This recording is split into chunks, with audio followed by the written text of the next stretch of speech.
Inshallah, today we're going to talk a little bit about history because we haven't done history for a while.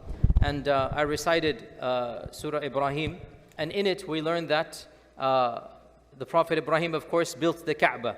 Today I want it to be a bit of a tangent, something that inshallah is interesting. As usual, I like these tidbits of history. As we're all aware, the one original stone that remains from the time of Ibrahim is which stone? Hajr Aswad. That is the only stone that still remains for 5,000 or 4,000 years. And that is, by the way, a huge achievement. 4,000 years, there's hardly any structure on earth, right? And the building of the Kaaba has gone many times, different buildings, right? The stones of the Kaaba don't go back 4,000 years. The physical bricks of the Kaaba, they are renewed every few decades, believe it or not. The last renewal was 1997. Right? So the stones, the bricks of the Kaaba is like any house. You have to build it over and over again. But there's one brick that has been there for 4,000 years. And that is, of course, the Hajr Aswad. Today's brief Khatirah, I'm going to give you some interesting facts about the Hajr Aswad that a lot of people perhaps are not aware of. Obviously, there's pre-Islamic, there's Seerah, and post-Islamic. Pre-Islamic, what we know is that from our tradition, Jibreel alayhi salam brought the Hajr Aswad to Ibrahim alayhi salam. It is a stone or a rock that is coming from up above. It is not something from this earth. It is a blessing Allah gifted to Ibrahim alayhi salam. And that's why the people preserved it. That's why every time the Kaaba was rebuilt, they kept the Hajr Aswad. The other stones kept on, but the Hajr Aswad, they kept it even pre-Islam. They knew this was a special Hajr. And the Hajr Aswad, of course, we begin and end our tawaf at Hajr Aswad. And our Prophet ﷺ, we know that he was the one who lifted it up and put it in its place. Now, one incident happens before the seerah. And that is, there was a civil war around 100 years before the Prophet ﷺ, the tribe of Jurhum and the tribe of Khuza'ah. And in this civil war, when Jurhum exited Mecca, they wanted to destroy the Kaaba as an animosity, as an act of, okay, if you're going to kick us out, we're not going to leave anything here. They wanted to get rid of the Hajr Aswad. They wanted to, and they were the ones who got rid of the Zamzam well. Remember the story of Abdul Muttalib rediscovering Zamzam? Well, in that incident, when they covered up Zamzam, they also destroyed aspects of the Kaaba and they pulled the Hajr Aswad out. They pulled the Hajr Aswad out and they buried it far, far away. It was Allah's qadr that a lady was hiding for her life. She was spared because they didn't know she was there, and she saw where they hid Hajr Aswad. So as soon as Jurhum came, she said to them, I have seen it. And so the Hajr Aswad was gone for a short period of time. It was then returned. In the time of the Prophet ﷺ, we're all aware what happened. He lifted the Hajr himself and he put it in. Now, some scholars say that when Jurhum removed the Hajr Aswad, they had to hit it such that either it broke or it was weak and eventually it would break, because we're going to get to this point. A lot of people don't know this. So we are not 100% certain. Was it already broken, or the crack that they did when they took it out, it kind of made it damaged such that it was susceptible to being broken. So the Prophet ﷺ put it back, as we know, and it remained there until the time of Abdullah ibn Zubayr. What happened in the time of Abdullah ibn Zubayr, I went over this over here and in my library chats that I have on my YouTube channel, that Abdullah ibn Zubayr, the Umayyads attacked the Kaaba. Al-Hajjaj ibn Yusuf attacked the Kaaba and he threw catapults. The Kaaba was burnt. The Kaaba was burnt and the Hajr Aswad was damaged. The Hajr Aswad was damaged. Abdullah ibn Zubayr, for the first time, decided that we can't just leave the Hajr as a brick.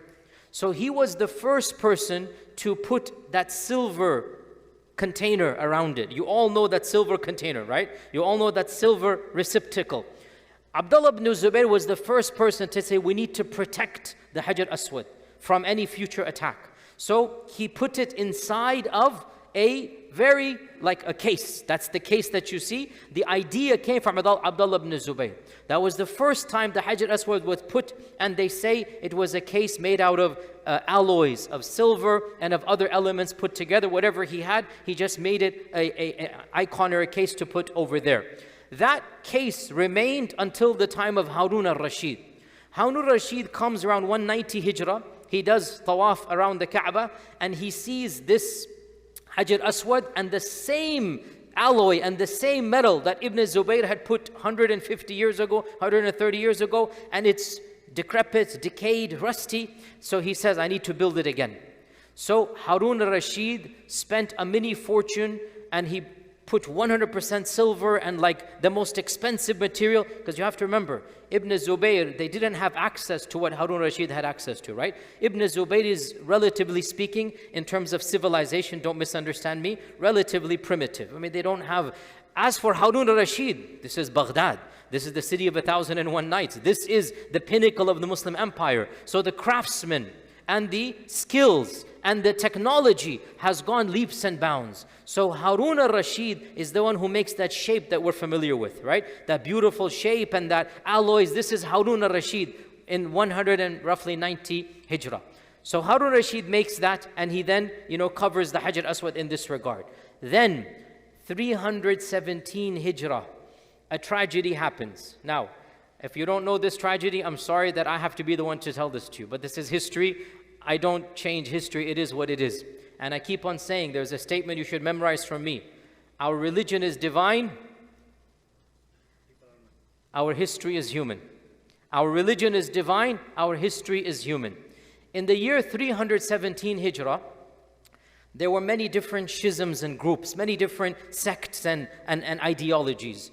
And one of the most fanatical sects, one of the most extreme right-wing, literally like killing and murdering and mayhem, it was a breakaway of Ismaili Islam that called themselves the Qaramita, the Karamatians in English, the Qaramita.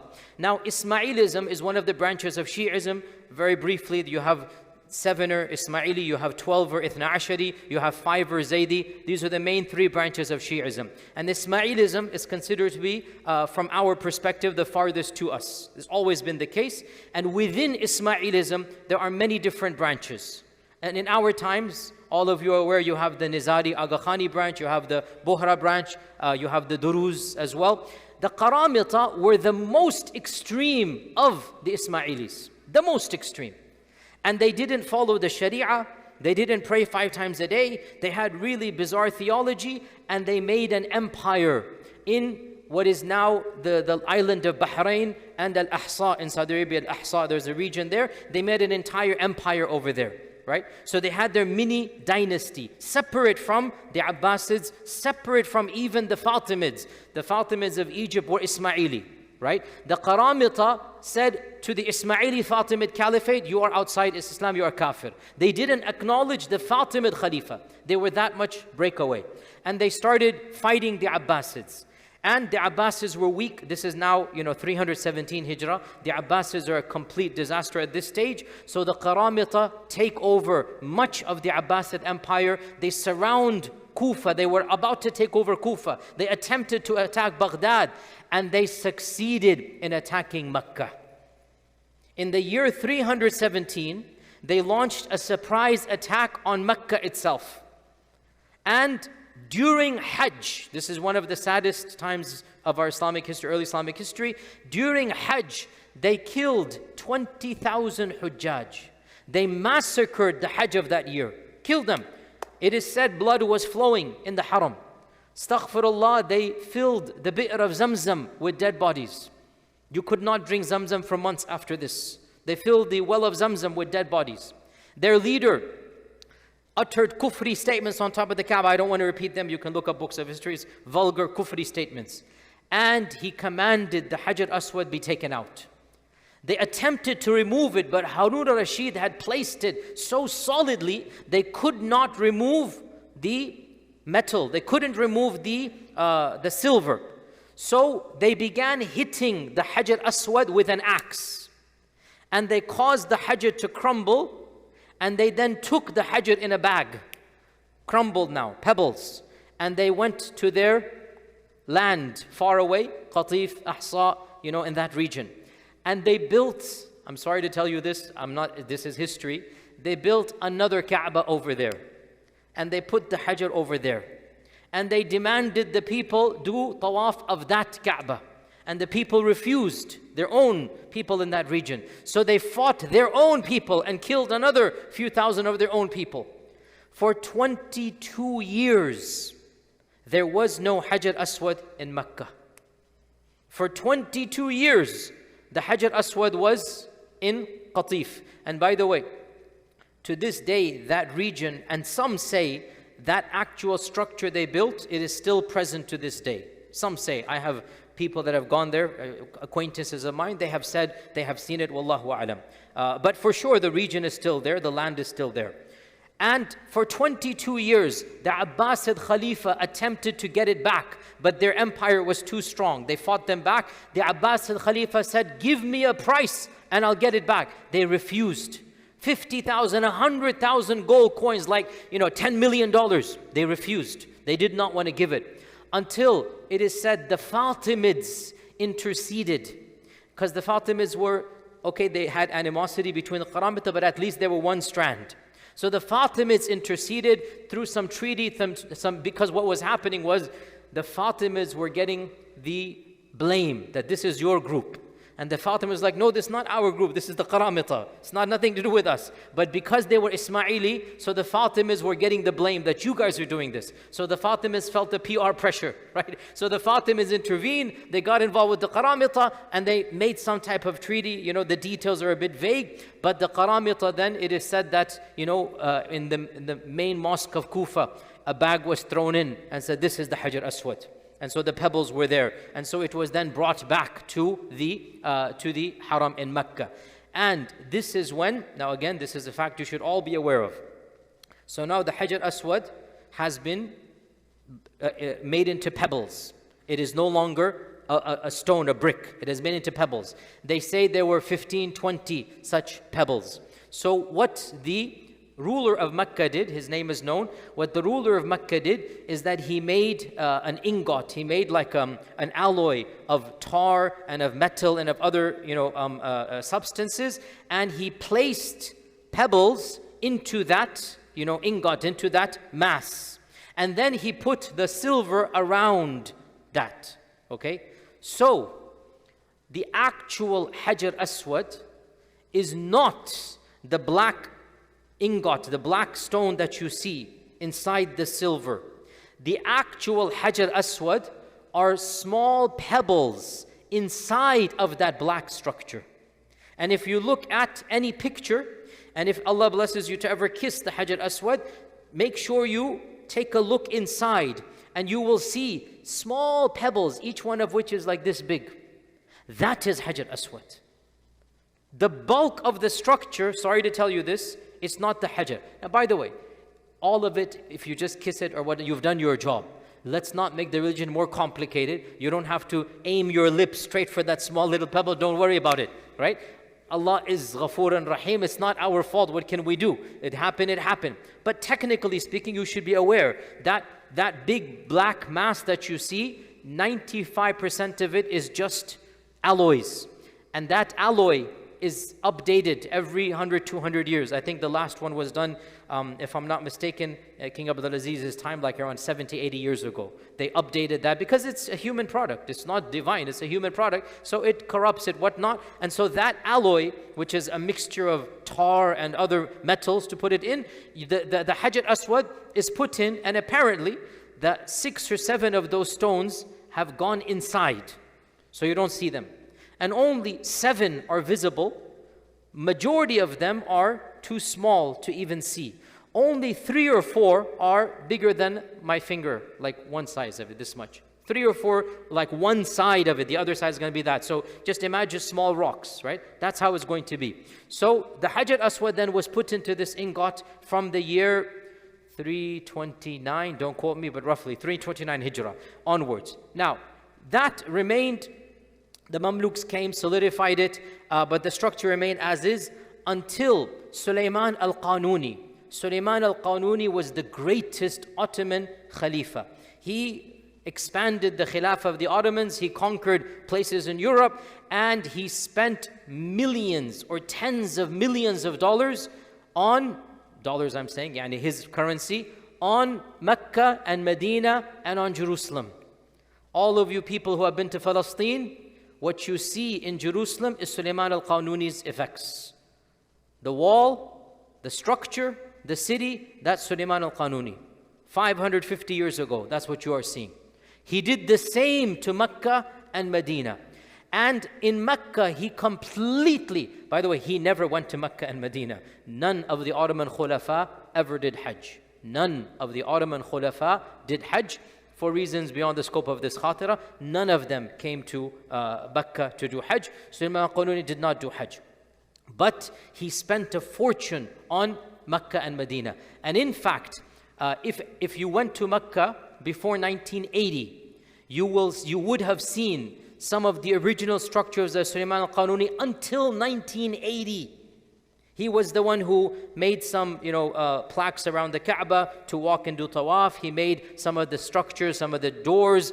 He also built the mihrabs. You would have seen some of the original structures before. Then 1980, they did their expansion and whatnot. So then you will find them in the Museum of Mecca, you will find. But 550 years ago, now, because he spent such a fortune, he did not go to Mecca, but he wanted to see the Hajr Aswad. So what did he do? They brought the Hajr Aswad to him. But not all of it. 5 pieces. They bought 5 pieces from this ingot, because he redid it again. He got rid of the tar and the metal, and then he redid it all over again. And when he redid it all over again, he's Sulaiman al-Qanuni, so he just took 5, put it in his pocket, metaphorically. Obviously, he didn't put it in his pocket, he's in Istanbul. But it was brought to him in Turkey, in Istanbul. And Sulaiman al-Qanuni, his main architect, some of you should know this. Who was his main architect? Sinan. Sinan, the person who built like half of Istanbul is Sinan, right? Everywhere you go, you find Sinan, Sinan, Sinan, right? Sinan decided, the wazir of that time, Mehmed Pasha, the wazir of that time, Mehmed Pasha, decided that he will build a special masjid to house the 5 stones from the Hajr Aswad. So he built a masjid called Masjid Sulaiman Pasha in Istanbul, standing to this day by Sinan. So Sulaiman Pasha financed his masjid. He was the vizier. And so being the vizier, however he got the stones, he got the stones.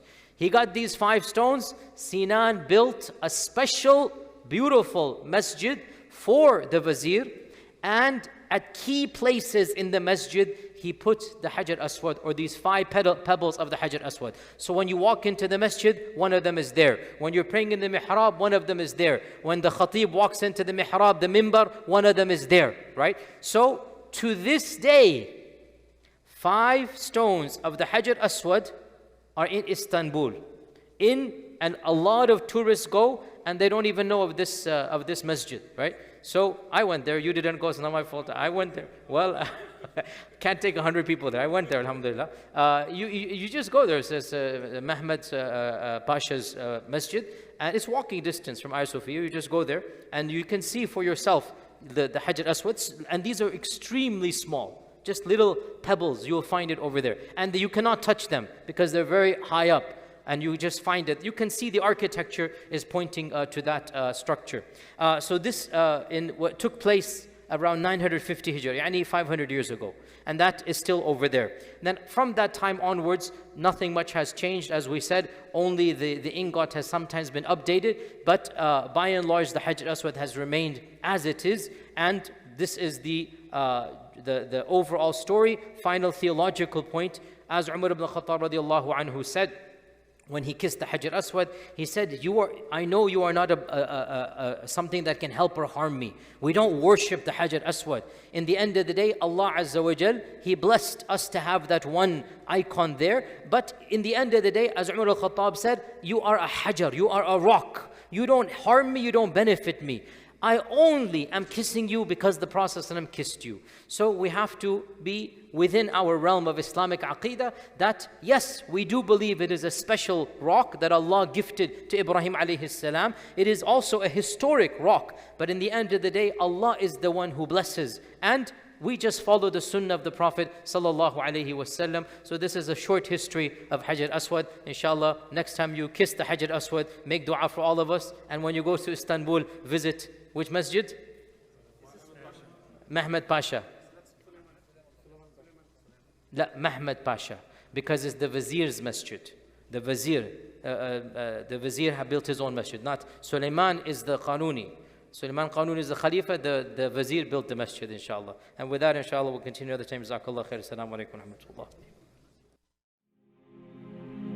فيا ذلي ويا خجلي إذا ما قال لي ربي أما استحييته تعصيني ولا تخشى من العتب وتخفي الذنب عن خلقي وتأبى في الهوى قربي فتب مما جنيت عسى تعود إلى رضا الرب تعود إلى رضا الرب